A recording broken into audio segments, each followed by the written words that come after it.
नमस्कार, आप देख रहे हैं जी राजस्थान न्यूज। आपके साथ मैं हूं राहुल अवस्थी। अभी से ठीक 24 घंटों पहले की बात है, हमने न्यूज एंड व्यूज शुरू किया था कि अचानक प्रधानमंत्री ने देश के नाम अपना संबोधन शुरू किया। हमने भी सुनने और आपको सुनाने की कोशिश की कि प्रधानमंत्री को अचानक देश को संबोधित करने की जरूरत क्या पड़ गई। इससे पहले कि कोई कुछ समझ पाता, प्रधानमंत्री ने अमीरी की परिभाषा बदल कर रख दी। काले धन के कुबेरों की आह निकल पड़ी और साथ ही साथ निकल पड़ी गरीबों की हंसी। अचानक इस देश को पता चला कि बटवे में कहीं दबे कुचले पड़े 100-50 के नोटों की असल औकात क्या है, वैल्यू क्या है। एटीएम पर दे दनादन बटन दबने लगे और 400 की खेप में 100 के नोट बाहर आने लगे। जिन्होंने मौके की नजाकत को पहले भांपा और एटीएम का रास्ता नापा, उनके चेहरे पर विश्व विजेता वाली मुस्कान थी। और जो आज की डेट के सबसे महाबली 100 के नोट को प्राप्त नहीं कर पाए, वो निराश थे। यकीन मानिए, आज के दिन घर घर में लोगों ने दराज, अलमारी, चावल, आटे के डिब्बे और यहां तक कि बच्चों की गुल्लक सब छान मारी 2 दिन के इंतजाम में। वहीं जिनके घर में पहले से 500 या 1000 के नोट थे और वो अपनी कंजूसी के लिए चाहे कितने भी कुख्यात क्यों न थे, वो दिल खोलकर निकल पड़े पेट्रोल पंप की ओर। और पेट्रोल पंप वाले भी चकित रह गए कि 10 रुपए का पेट्रोल भराने वाला आज 2000 का तेल कैसे भरा रहा है। वहीं आज होटलों और लंबी लंबी गाड़ियों में घूमने वाले सुन्न थे। कई तो ऐसे थे जिनको काटो तो खून नहीं, दिल खोलकर निकल पड़े पेट्रोल पंप की ओर। और पेट्रोल पंप वाले भी चकित रह गए कि 10 रुपए का पेट्रोल भराने वाला आज 2000 का तेल कैसे भरा रहा है। वहीं आज होटलों और लंबी लंबी गाड़ियों में घूमने वाले सुन्न थे। कई तो ऐसे थे जिनको काटो तो खून नहीं, बताने की जरूरत नहीं कि ऐसा क्यों हुआ। यकीन मानिए, खेल वक्त का है और यह वक्त बदला है सरकार ने। देश के ईमानदारों के खुशी में डिस्को डांडिया के बीच सवाल कई हैं। सवाल ये कि क्या यह फैसला देश की तकदीर बदल देने वाला है? क्या इस फैसले से पीएम मोदी ने साबित कर दिया कि उनका सीना 56 इंच का है? और सवाल यह भी कि क्या बड़े नोटों को बंद करने से ब्लैक मनी पर लगाम अब पूरी तरह से लग जाएगी? व्यूज के लिए तमाम खास मेहमान हमारे साथ होंगे। व्यूज में उससे पहले न्यूज देखते हैं। जो भी काम किया है वो अच्छा काम किया। मिडिल क्लास फैमिली शांति से सोएगी और जिनके पास ज्यादा रुपए वो पूरी रात जगेंगे। ये बहुत अच्छा है कदम, लेकिन थोड़ा सा टाइम देना चाहिए था। करेक्शन के लिए बहुत अच्छा है। कोई भ्रष्टाचार सब कम हो गया, जिसके पास काला धन है वो पूरा बाहर आएगा।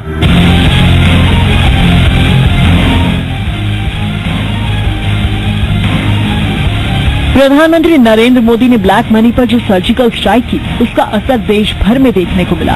500 और 1000 रुपए के नोट बंद होने के बाद शुरुआत में लोगों को दिक्कतों का सामना करना पड़ा। टोल नाकों, अस्पतालों, मेडिकल स्टोर्स, रेलवे स्टेशनों पर लोग काफी परेशान नजर आए। लोगों की शिकायत है कि उनके 500 और 1000 रुपए के नोट लिए नहीं जा रहे। 500 और 1000 के नोट सर्कुलेशन से वापस ले लिए गए हैं, लेकिन कहा जा रहा है कि 500 और 1000 के नोट मेडिकल स्टोर पर लिए जा सकते हैं। हाँ जी सर, बताइए क्या दिक्कत है? ये पर्चा डॉक्टर साहब ने लिखा है, बहुत इमरजेंसी दवाई है। और हमें 500 का नोट दे रहा हूँ, मना कर रहे हैं मेडिकल स्टोर वाले, कह रहे हैं हम नहीं ले रहे बिल्कुल भी। तो दिक्कत ये है कि मेडिकल स्टोर का कहना है, भाई साहब ये कह रहे हैं आप कैश नहीं ले रहे। सर कैश तो ले रहे हैं, हमारे पास 600 के नोटों की चेंज की समस्या है। चेंज की समस्या है। वहीं दुकानदारों की दलील है कि लोग कम कीमत की चीजों के लिए भी 500 और 1000 रुपए के नोट दे रहे हैं, तो ऐसे में खुले पैसों की कमी है। यहाँ पर जो 500 के नोट है वो एक्सेप्ट तो हो रहे हैं, लेकिन अगर आपके पास 500 का नोट है तो खुला आपको नहीं मिलेगा। भाई साहब क्या कितने पैसे दिए थे आपने? मैंने यहाँ पे 500 का नोट दिया, 1 किलो दूध लिया, वहाँ पे मैंने पैसे जमा कर दिए। इनके पास चेंज नहीं थे। दुकानदार ने कहा कि चेंज होगा तो आप ले जाना, वरना कल आप पैसे रिटर्न ले जाना। अपना नाम, मोबाइल नंबर, एड्रेस वहाँ पे मैंने बता दिया इनको। हालांकि पीएम मोदी के इस फैसले पर वित्त मंत्री अरुण जेटली ने खुशी जताई। उन्होंने कहा कि लोगों को अपने ईमानदार होने पर गर्व होगा। और जो उन्होंने ये निर्णय करना और कठिन और कठोर निर्णय भी करना, जिससे देश को लंबे रास्ते लॉन्ग रन में बहुत लाभ होने वाला है, उन्होंने ये निर्णय किया है। कोई भी ट्रांजैक्शन करने के लिए अलग अलग तरीके हैं। इंटेंशन सरकार का ये भी है कि ज्यादा से ज्यादा कैशलेस ट्रांजैक्शंस की तरफ मूव करें लोग और इस चीज को बढ़ावा मिले। इसके साथ ही लोगों की परेशानियों को देखते हुए सरकार ने ऐलान किया कि 11 नवंबर रात 12 बजे तक पुराने 500 और 1000 रुपए के नोट कुछ जगहों पर चल सकते हैं। अगर आप सरकारी अस्पतालों और मेडिकल स्टोर्स में डॉक्टर की पर्ची के साथ पुराने 500 और 1000 के नोट ले जाएंगे तो वो चल जाएंगे। रेलवे स्टेशन, बस अड्डे, एयरलाइंस के टिकट काउंटर पर पुराने नोट दिए जा सकते हैं। पेट्रोल पंप और सीएनजी गैस स्टेशन पर भी पुराने नोट चलेंगे। सफल स्टोर, केंद्रीय भंडार, मिल्क बूथ पर भी पुराने नोट अभी चल पाएंगे। दिल्ली मेट्रो के सभी स्टेशनों पर भी पुराने नोट चल सकेंगे। वहीं पैसे को लेकर लोगों की दिक्कतें दूर हो जाएंगी। 500 और 2000 के नए नोट कल से मिलने शुरू हो जाएंगे। यानी 500 और 2000 के नोटों के लिए बस 2 दिन का और इंतजार। ब्यूरो रिपोर्ट, जी मीडिया। अब न्यूज के तमाम खास मेहमान हमारे साथ जुड़े हुए रमेश मीणा साहब, उपनेता प्रतिपक्ष राजस्थान विधानसभा के हमारे साथ जुड़े रहेंगे। रमेश मीणा साहब, मैं आपका बहुत स्वागत करता हूं। राजेश कोठारी साहब, अर्थशास्त्री, हमारे साथ जुड़े रहेंगे। कोठारी साहब, बड़े दिनों बाद बहुत स्वागत है आपका। मुकेश पारिक साहब, बीजेपी नेता, हमारे साथ जुड़े रहेंगे। मुकेश पारिक साहब, मैं आपका बहुत स्वागत करता हूं। और एसपी मित्तल साहब, वरिष्ठ पत्रकार, अजमेर से हमारे साथ जुड़े रहेंगे। एसपी मित्तल साहब, आपका बहुत स्वागत है। सबसे पहले मैं राजेश कोठारी साहब आपके पास आता हूं। क्या ये कहना सही होगा, ईमानदारों का डिस्को और जो बेईमान है वो सब किसको?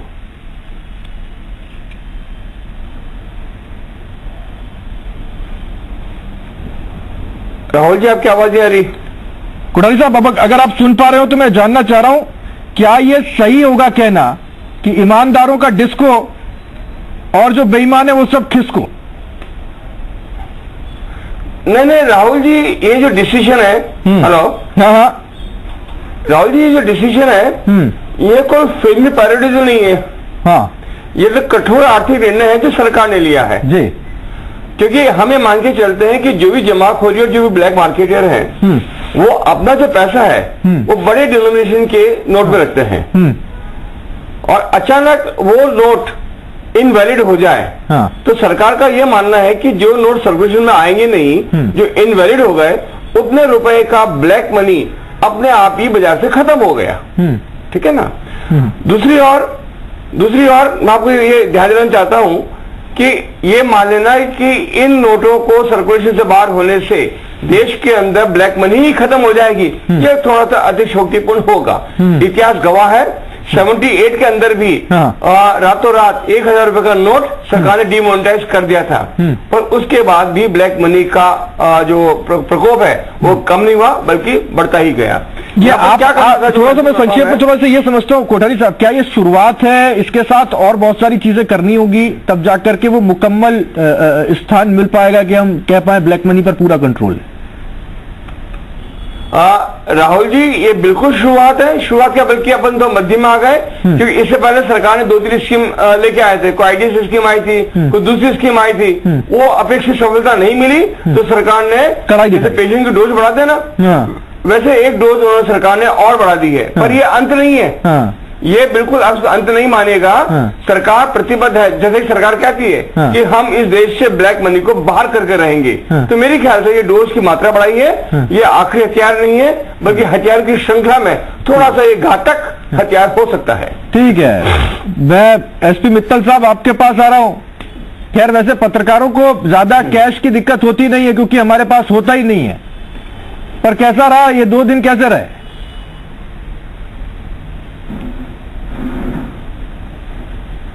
राहुल भाई, इसमें आपने बिल्कुल सही कहा कि पत्रकारों को तो कोई कैश की जरूरत नहीं होती है, लेकिन मैं ये कहता हूं कि नरेंद्र मोदी ने जो ये निर्णय लिया है, ये काले धन को बाहर निकालने का तो एक अपना रास्ता है ही, लेकिन साथ ही जो महत्वपूर्ण बात है वो इसमें ये है कि जो हमारे यहाँ पाकिस्तान से नकली नोट आ रहे थे, एक तो उस पर अंकुश लगेगा, दूसरा उन नकली नोटों से आतंकवादी जो हथियार खरीद रहे थे उस पर अंकुश लगेगा, और इससे बहुत बड़ा भारी झटका जो है वो आतंकवादियों को भी लगा है, और जो लोग हमारे देश के अंदर नकली नोट चलाते थे उनको भी धक्का लगा है। लेकिन इसके साथ ही मैं ये भी कहना चाहता हूँ कि ये अभी जो रोजमर्रा में आज जो परेशानी लोगों को आई है, सरकार को चाहिए कि वो इस पर भी ध्यान देवे, और जो लोगों को जो छोटी छोटी बातों के लिए दिक्कत आ रही वो नहीं हो।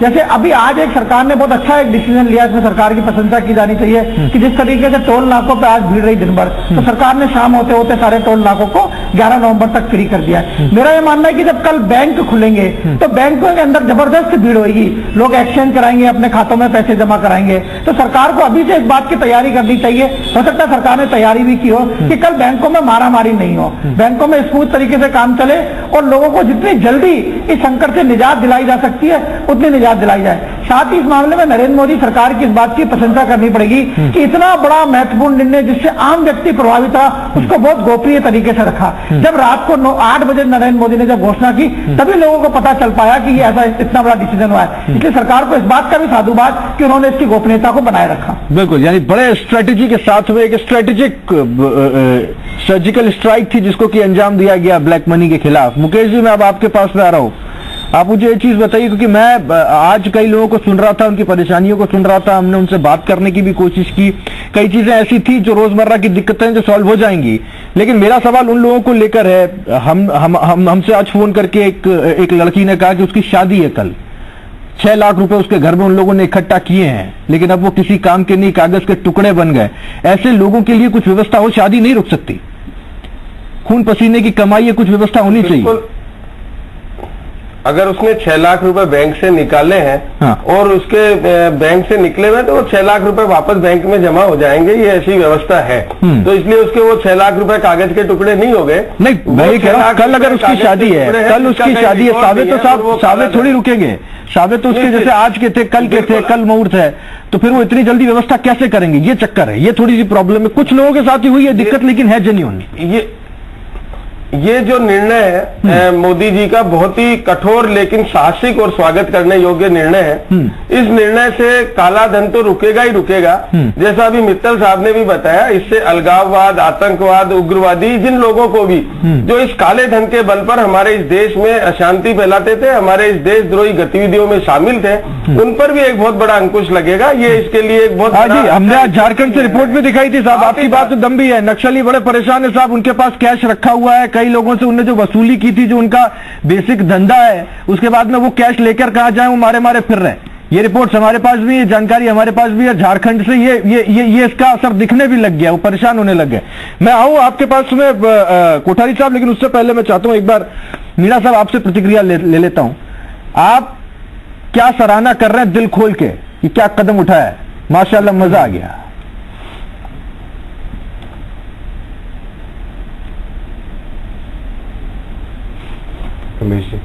आई नहीं, आवाज नहीं आ रही जी। आपको आवाज आ रही है मीणा साहब? मेरा सवाल आपसे, मैं ये कहना चाहता हूं कि यदि सरकार ने सही मंशा के साथ जो नकली करेंसी की बात की है, काले धन की बात कही है, तो यदि अच्छा काम होता है तो हम उसका स्वागत करते हैं। लेकिन जिस प्रकार उन्होंने इतनी जल्दी जो निर्णय लिया है कि 500 और 1000 के नोट बंद हो गए और 2000 और 4000 के नोट चलेंगे, नहीं 2000 और 500 के, तो ये क्या संदेश देना चाहते हैं आप? अनेक 4000 की बात आई है, 4000 का भी चलेगा, नोट चलेगा, तो इससे मोदी जी क्या संदेश देना चाहते हैं? दूसरा जो आपने कहा है कि भाई काला धन रुकेगा, काला धन जो काला धन रखते हैं जिसको आप नोट के रूप में मान रहे हैं, तो जिनका रियल एस्टेट है या अदर्स है, दूसरे रूप है उनके, गोल्ड का रूप है, अदर्स है, वो उस रूप में उनके पास कैश तो होता ही नहीं है। कैश जिन लोगों के पास है, मीडियम क्लास है या गरीब मजदूर है, उसका क्या होगा, उसके बारे में सरकार ने नहीं सोचा। क्योंकि आज मजदूर है, उसका कोई बैंक अकाउंट नहीं है, मीडियम परिवार का है, अभी 2 दिन बाद जो बात कर रहे हैं, अब 2 दिन बाद शादी है 11 की, देव उठनी 11 की। आज देश में शायद 50,000 शादियां होंगी 11 की, तो उसकी टेंट वाला है, हलवाई वाला है, अनेक छोटे छोटे आइटम जिनको खरीदना है, टीवी खरीदना है, फ्रिज खरीदना है, कूलर खरीदना है, उसके लिए वो 2 दिन में कहां से व्यवस्था करेगा? तो सरकार को जो निम्न वर्ग के लोग हैं या मीडियम परिवार के लोग हैं, उनकी व्यवस्था करनी चाहिए थी। उनके बारे में रमेश कोठारी साहब, डॉक्टर कोठारी, ये इतनी बड़ी समस्या है कि जो मीणा साहब गिना रहे हैं, देश के लिए इतना बड़ा कदम अगर उठाया गया हो, इतना साहसिक कदम उठाया गया हो एक सरकार की तरफ से, डॉक्टर कोठारी आपको लगता है कि जो पॉइंट्स मीणा साहब रख रहे हैं वो इतने जायज हैं? राहुल जी, 2-3 चीजें सरकार के इस एक्शन से क्लियर होती हैं। नंबर 1, सरकार ने अंदर ही अंदर इस बात को स्वीकार कर लिया है कि जितनी एजेंसी हैं, वो DRI है, वो इंटेलिजेंस एजेंसी है, वो रॉ है, उनकी फेलियर सरकार ने मान ली है कि ये एजेंसियां इस देश में फेक करेंसी नोट को चलने से रोक नहीं पाई। ये सरकार ने मान लिया है, ठीक है ना। साथ में सरकार ने ये भी मान लिया है कि अब तरीका क्या है, मेरे पास में ना रहेगा बांस ना बजेगी बांसुरी, इन नोटों को ये वजह से हटा देते हैं, ठीक है ना। तीसरी बात जो मैं महसूस करता हूं कि अभी जो सरकार का जो कदम है, ये एक सिम्टोमेटिक ट्रीटमेंट के रूप में मुझे नजर आता है। हमने क्या करा है, हमने ब्लैक मनी को रोकने की कोशिश करी है, पर ब्लैक मनी उत्पन्न ना हो उसके लिए हमने कोई कार्रवाई नहीं करी है। होगा क्या, 78 में भी यही भावना थी कि अब इस देश में काला बाजारी नहीं होगी। आज आपके सामने परिणाम शामिल है। दूसरी ओर मैं जो आपसे बात कहना चाहता हूं, होना ये चाहिए था कि इस सरकार को इसके साथ साथ 2 कदम और उठाने चाहिए थे। पहला कदम, जो विदेशों में मेरा काला मनी पड़ा हुआ है उसको मैं लाने के लिए क्या कदम उठा रहा हूं, क्या योजना मेरे पास में सार्थक रूप से अगर आप आते तो जनता का विश्वास आप में और भी होता। दूसरी बात, जो सरकारी प्रक्रिया है, आज आप मुझे बताइए 30% आप मुझे टैक्स ले लेते हैं, इनडायरेक्ट टैक्स हमें 30-35% और आप ले लेते मुझसे। अगर मैं 1 रुपए में 60 पैसा आपको दे देता हूं तो मेरे को कर चोरी करने के अलावा और चारा क्या बचा मेरे पास, बताइए आप। होना ये चाहिए कि सरकार को इसके साथ साथ इस इंटेंशन से आगे आना चाहिए कि भाई ये जो हमने ब्लैक मनी का हमने रखा है, इसके साथ जो ऑनेस्ट टैक्स पेयर है उसके लिए हमने लिमिट 2 से 5 कर दे। फॉर एग्जाम्पल हम ये भी कर देंगे 30% की सीलिंग को कम करके 20 कर दे, 10 कर दे, 15 कर दे। यानी सरकार ने सिर्फ एक चीज करी है, डंडा मारा है, पर सरकार ने मुझे एक सही नागरिक होने का गर्व शायद इस लेवल में मुझे महसूस नहीं करवाया है। ठीक है, एक सही नागरिक होने का उसको जैसे आप पेनल्टी लगा रहे हैं तो उस तरह से रिवॉर्ड भी दीजिए। ये भी एक अच्छी चीज है जो आप सजेस्ट कर रहे हैं कि शायद मुझे वो सम्मान मिलना चाहिए, ये एक अच्छी भावना दे सकता है। लेकिन प्रदेश के लोग सोच क्या रहे हैं? आज हमने दिन भर, आज क्या कल रात से ही हमने ये दरअसल पूछना शुरू कर दिया था और हमने ये सवाल जब पूछा तो बड़ा साफ क्रिस्टल क्लियर उत्तर मिला है। हमने प्रदेश की जनता से पूछा कि क्या बड़े नोटों को बंद करने से ब्लैक मनी पर लगाम लगेगी? और प्रदेश की जनता की राय आप देखिए, कुछ कहने सुनने की बात ही नहीं है। 99% प्रदेश की जनता मानती है कि हाँ, बहुत बड़ा कदम है, लगाम लगेगी। वो इस फैसले में प्रधानमंत्री के और सरकार के साथ हैं। 1% लोग इससे इत्तेफाक नहीं रखते हैं। तो देश एक तरीके से खड़ा हो गया, प्रदेश खड़ा हो गया इस फैसले के साथ। आपको तो खुश होना चाहिए मुकेश पारीक साहब, हालांकि पता तो आपको भी नहीं होगा, लेकिन प्रधानमंत्री कर गए। बिल्कुल, ये जो निर्णय होते हैं, ये निर्णय होते हैं, इनकी कोई पूर्व में जानकारी नहीं दी जाती और देनी भी नहीं चाहिए। और ये आपका ही जो सर्वे है उसका परिणाम आ गया, उसमें 99% लोग इस फैसले से खुश हैं, प्रसन्न हैं। तो ये एक देश की अर्थव्यवस्था में सुचिता लाने के लिए ये उठाया गया कदम है और इसके निश्चित रूप से दूरगामी परिणाम आएंगे।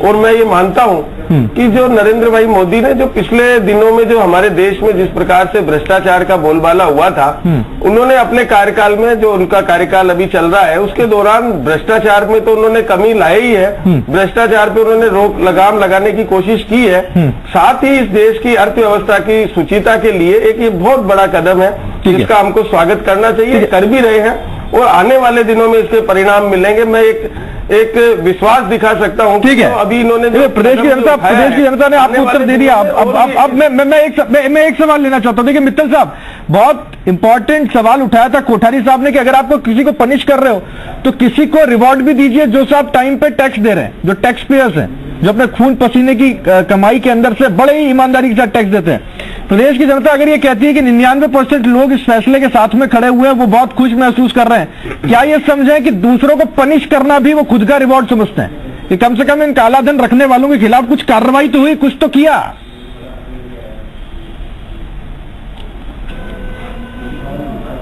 राहुल भाई, मैं थोड़ा सा आपको महीने 2 महीने पीछे ले जाना चाहता हूं। तो आपको ध्यान हो कि जब क्या नाम से नरेंद्र मोदी ने ये घोषणा की थी कि जो अघोषित आय जो लोग घोषित करेंगे उनको जांच पड़ताल उनकी नहीं की जाएगी। तो ये जो चैनल जो आज जो उन्होंने घोषित किया, कल जो चैनल जो किया वो उसी की कड़ी में है। आपको ध्यान हो तो 65,000 करोड़ रुपया उस वक्त अघोषित सामने आए और तब ये बात सामने आई थी कि जो टैक्स लिया गया वो उसका 45% लिया गया। मतलब आज आम व्यक्ति जो टैक्स दे रहा है वो 30% दे रहा है इनकम पर, लेकिन चूंकि वो लोग बेईमान थे, उन्होंने काला धन इकट्ठा किया था, जब उन्होंने घोषणा की तो उनसे 45% लिया गया। तो मेरा मानना है कि उसमें एक डिफरेंशिएट किया गया, जो ईमानदारी से टैक्स चुकाते वो और जो नहीं चुकाते उनसे 15% एक्स्ट्रा लिया गया।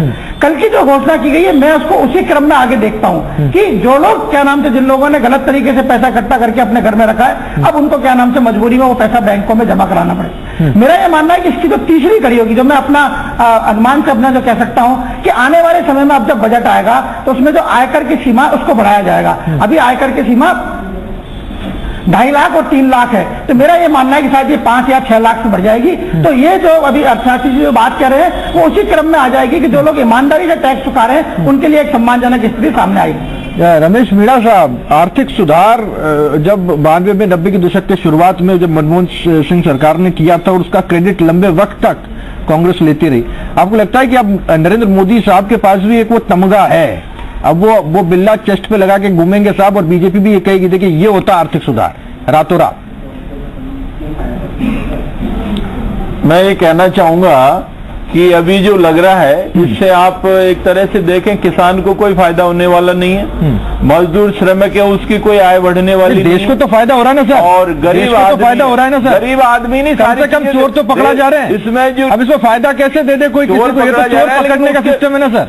आप मेरी बात को सुनिए कि कुछ लोग ऐसे हैं आए दिन, चाहे वो ईमानदार है चाहे बेईमान है, कैश में परचेज करता है सामान, तो उसकी जो व्यवस्था है वो रुक गई है। और गरीब आदमी के पास अकाउंट नहीं है, उनका क्या होगा? उनके बारे में तो बताइए, आप श्रमिक कहाँ जाएगा? आज कहीं आपका ट्रांसपोर्टेशन योजना के तहत अकाउंट रुक गया है आपकी थी।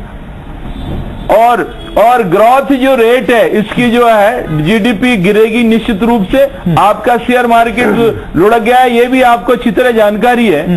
तो ऐसा नहीं होने वाले, आपका कहना ऐसा नहीं होना चाहिए, देखना इसमें बीच में जब तक ऐसा नहीं होना चाहिए था, थर्ड पार्टी राइज करेगी और थर्ड पार्टी इसको सिस्टम को डेवलप करेगी।